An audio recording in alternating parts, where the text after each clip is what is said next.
तो दोस्तों, क्योंकि सांस भी कभी बहू थी के आज के एपिसोड की शुरुआत में मुन्नी घबराकर करण के पास आती है और उससे पूछती है कि उसने ये क्या किया। वो उसे याद दिलाती है कि उसे शादी को 1 घंटे के लिए रोकना था, लेकिन उसने तो शादी शुरू करने के लिए कह दिया। वो कहती है कि अगर जल्द कुछ किया नहीं गया तो शादी हो जाएगी। तभी जब शादी की विधि चल रही होती है, करण अपनी दूसरी और सबसे जोखिम भरी योजना को अंजाम देता है।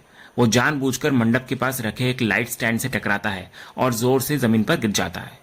उसका गिरना इतना नाटकीय और वास्तविक लगता है कि शादी तुरंत रुक जाती है और परिवार के सभी सदस्य घबराकर उसकी ओर दौड़ते हैं। इधर मिहिर उसको उठाने की कोशिश करता है और पूछता है कि क्या वो ठीक है। तो करण दर्द से कर्राने का नाटक करते हुए कहता है कि उसे ऐसा लग रहा है कि वो खड़ा भी नहीं हो पाएगा और उसे बहुत ज्यादा दर्द हो रहा है।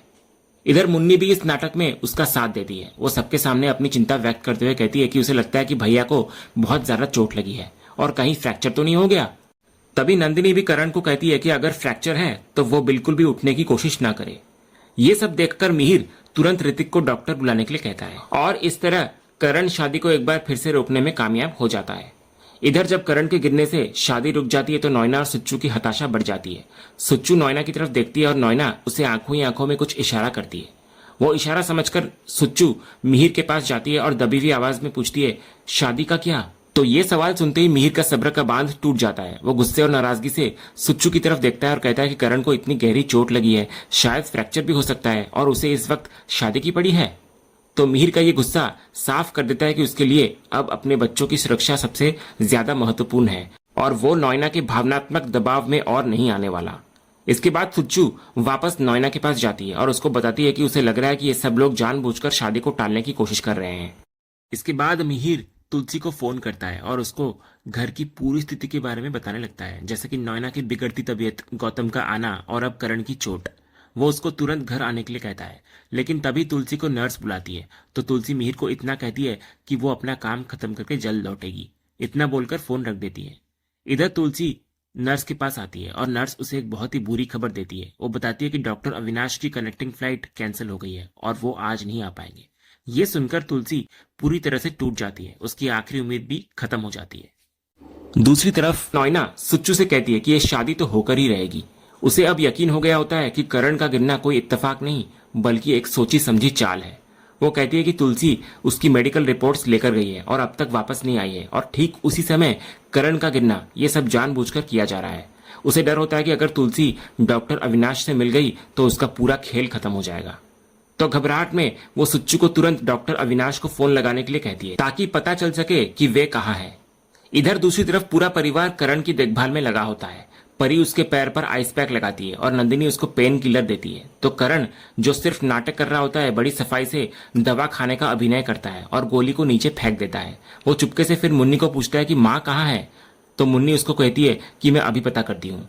इसके बाद मुन्नी एक कोने में जाकर तुलसी को फोन करती है और उसको बताती है कि करण ने जैसे तैसे करके सब कुछ संभाला है, लेकिन वे ज्यादा देर तक नहीं संभाल पाएंगे। तो तुलसी उसे बताती है कि डॉक्टर अविनाश की फ्लाइट कैंसिल हो गई है और उसकी बात नहीं हो पाई है। वो कहती है कि वो उनका फोन नंबर निकालने की कोशिश कर रही है और जल्द से जल्द घर लौटेगी, तब तक वो संभाल ले। तो इसके बाद मुन्नी वापस आकर नंदिनी को टिश्यू देने के बहाने धीरे से करण को कहती है कि उसे और थोड़ा सा संभालना पड़ेगा। उधर सुच्चू बहुत खुश होकर नोयना के पास आती है और उसे एक बहुत बड़ी खुशखबरी देती है। वो बताती है कि उसकी डॉक्टर अविनाश के असिस्टेंट से बात हुई है और डॉक्टर अविनाश तो इंडिया आया ही नहीं है। ये सुनकर नोयना की जान में जान आती है। वो राहत की सांस लेती है और कहती है कि अब तुलसी को सच का पता चल ही नहीं पाएगा। उसे यकीन हो जाता है कि अब उसकी शादी होकर ही रहेगी। वो सुच्चू से समय पूछती है, तो जब उसको पता चलता है कि 6:20 बज चुके हैं तो वो उसे पंडित जी के पास भेजती है। वो कहती है कि पंडित जी को याद दिलाए कि मुहूर्त का समय होने वाला है और उसे किसी भी हालत में मिस नहीं करना है। इस तरह नोयना अपनी झूठी राहत के सहारे शादी को संपन्न कराने के लिए अपना आखिरी दांव चलती है। उधर अस्पताल में तुलसी पूरी तरह से असहाय महसूस कर रही होती है।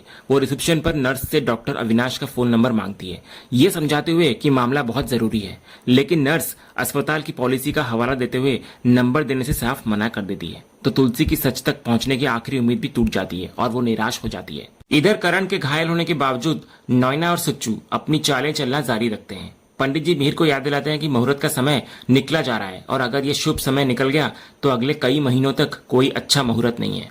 तो मिहिर अपने घायल बेटे की वजह से कुछ देर रुकने का अनुरोध करता है, लेकिन सुच्चू तुरंत बीच में आकर नोयना की बिगड़ती हालत का वास्ता देती है। वो कहती है कि डॉक्टर को आने में समय लग सकता है और अगर तब तक मुहूर्त निकल गया तो। इस पर नॉयना अपना सबसे बड़ा और सबसे क्रूर नाटक शुरू करती है। वो एक हारी हुई और मरती हुई इंसान की तरह अभिनय करते हुए कहती है, तो क्या हो जाएगा सुच्चू, मेरी आखिरी इच्छा ही पूरी नहीं होगी ना, कोई बात नहीं, मर जाने दे मुझे। ये कहने के साथ ही वो जोर जोर से खांसने का अभिनय करती है ताकि उसकी बात का असर और भी गहरा हो। वो आगे कहती है कि उसे तो बस तुलसी के बारे में सोचकर दुख हो रहा है, क्योंकि तुलसी ने उससे वादा किया था कि वो उसकी शादी करवाएगी। तभी सुच्चू इस नाटक को और आगे बढ़ाती है और कहती है कि जब फेरे मिहिर और नॉयना को ही लेने हैं तो इसमें करण को कोई एतराज नहीं होना चाहिए। वो करण को भी पूछती है तो करण को भी मजबूरी में हामी भरनी पड़ती है। जब शादी के लिए लगभग सब कुछ तय हो जाता है तो मिहिर एक आखिरी बात कहता है कि तुलसी भी यहाँ पर नहीं है, तो उसके बिना ये कैसे हो सकता है। इस पर नॉयना अपना सबसे विषैला और क्रूर दाव चलती है। वो मिहिर की आंखों में देखते हुए कहती है कि उसे नहीं लगता कि तुलसी अब आएगी। वो कहती है कि गलती उसी की है, क्योंकि उसने ही तुलसी से उनका गठबंधन करने के लिए कहा था। वो आगे कहती है कि तुलसी पहले ही बहुत कुछ सह चुकी है और एक औरत होकर शायद वो ये बर्दाश्त न कर सके। ये कहकर वो बहुत ही शातिर तरीके से ये इशारा करती है कि तुलसी जानबूझकर इस शादी से दूर है, क्योंकि वो अपने पति को किसी और से शादी करते हुए नहीं देख सकती। तभी मुन्नी एक आखिरी बार शादी रोकने की कोशिश करती है, लेकिन नंदिनी कहती है कि माँ की गैर मौजूदगी में अब सब कुछ सिर्फ पापा पर ही निर्भर करता है। इसके बाद नॉयना मिहिर को पूछती है, चले मिहिर। तो मिहिर जो अब पूरी तरह से टूट चुका होता है, हर तरफ से दबाव में होता है, कोई फैसला नहीं ले पाता। वो सिर्फ इतना कह पाता है कि 2 मिनट दो मुझे, मैं थोड़ा सोचकर बताता हूँ। इतना बोलकर वो एक साइड में जाकर खड़ा हो जाता है। इसके बाद जब मिहिर कोई फैसला नहीं ले पाता तो पंडित जी की बेचैनी बढ़ जाती है। वो सबके सामने कहते हैं कि मुहूर्त बीता जा रहा है और वीरानी परिवार में हमेशा सब कुछ शुभ समय पर होता आया है, पर आज क्या हो गया है। दूसरी तरफ नॉयना और सुच्चू अपनी आखिरी चाल पर चर्चा करती हैं। सुच्चू को डर होता है कि मिहिर नहीं मानेगा, लेकिन नॉयना पूरे कॉन्फिडेंस से कहती है मानना पड़ेगा उसे। वो कहती है कि अगर मिहिर नहीं माना तो वो ऑलमोस्ट मरने का नाटक करेगी। उसे यकीन होता है कि मिहिर पत्थर दिल नहीं है और उसे मरता हुआ देखकर पिघल जाएगा, खासकर तब जब वो तुलसी का नाम भी बीच में लाएगी। दूसरी तरफ करण की बेचैनी भी बढ़ रही होती है। वो मुन्नी को दोबारा पूछता है कि माँ कहाँ है और उससे बात करने के लिए कहता है। वो कहता है कि अब शादी हो रही है और अगर वो नहीं आई तो बहुत बड़ी मुश्किल हो जाएगी। मुन्नी उसको बताती है कि वो कब से कोशिश कर रही है लेकिन उनका फोन लग ही नहीं रहा। इसी बीच ऋतिक को यह महसूस हो जाता है कि करण और मुन्नी कुछ छिपा रहे हैं। वो उन दोनों के पास आता है और धीरे से पूछता है कि क्या चल रहा है। वो कहता है कि वो तब से नोटिस कर रहा है कि कुछ तो ऐसी बात है जो सिर्फ उन दोनों को पता है, लेकिन वे बता नहीं रहे हैं। तो मुन्नी जैसे ही उसे सब कुछ बताने वाली होती है, ठीक उसी समय पंडित जी मिहिर को बुला लेते हैं और सबका ध्यान उस ओर चला जाता है। सबकी नजरें मिहिर पर टिक जाती है। तो नॉयना मिहिर को पूछती है कि उसने क्या सोचा। सुच्चू भी इधर मिहिर को मुहूर्त की याद दिलाती है। तो मिहिर एक टूटी हुई और हारी हुई आवाज में अपना अंतिम फैसला सुनाता है। वो कहता है कि वो कब से यही सोच रहा था कि वो क्या करे।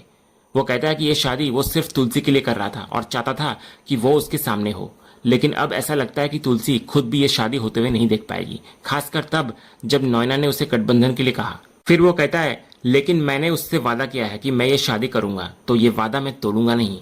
ये कहकर वो पंडित जी को विधि शुरू करने का आदेश देता हुआ नजर आता है।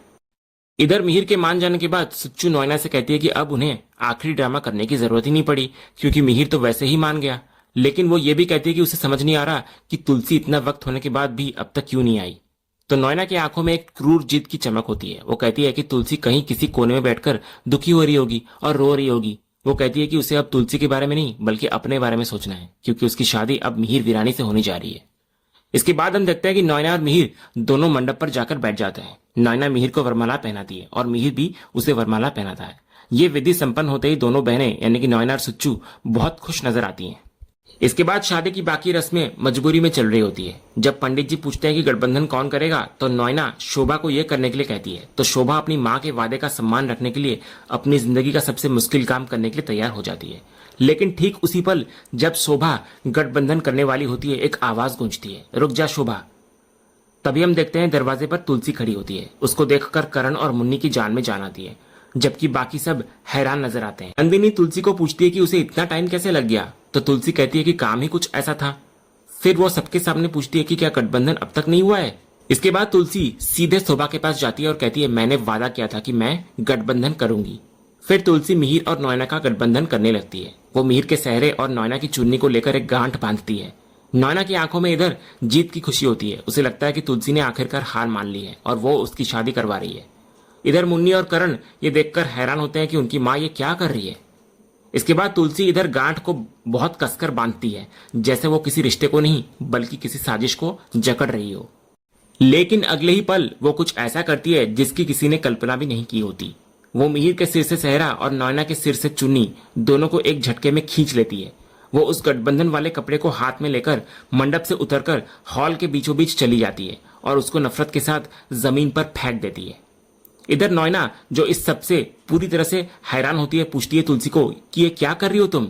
लेकिन तुलसी उसकी बात का कोई जवाब नहीं देती। उसकी आंखों में अब कोई दुख या मजबूरी नहीं, बल्कि एक गुस्सा और दृढ़ संकल्प होता है। वो हवन कुंड के पास से घी का कटोरा उठाती है और उसे उस गठबंधन वाले कपड़े पर उड़ेल देती है। इसके बाद वो माचिस जलाती है उस कपड़े को आग लगाने के लिए।